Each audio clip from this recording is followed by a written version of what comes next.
Yeah, I want to say this too. Whatever. Mike Tyson versus Roy Jones Jr. is today, and I'm a huge boxing fan. I'm a fan of both of you got those guys. When I was a kid, those guys were the ultimate fighters to me.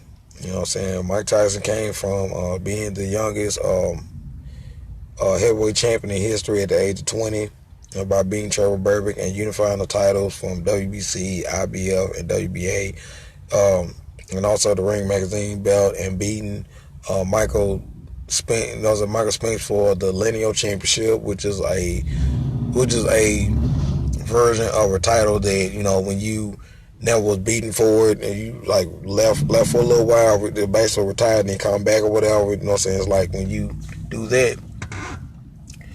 So that was the cool part, and it's just the thing of I hope those guys don't get hurt. I just want them to have fun out there, and I pray for their safety because Roy Jones Jr. 51, Mike Tyson 54. So I don't want those guys getting hurt. And Roy Jones Jr. came off of being the one of the was like the second man to ever be middleweight champion, super middleweight champion, light heavyweight champion, and heavyweight champion. So you gotta look this way. He was at one time he was a pound for pound king. In the late '90s, early 2000s. So way before Floyd Mayweather, became Ned and Manny Pacquiao later. But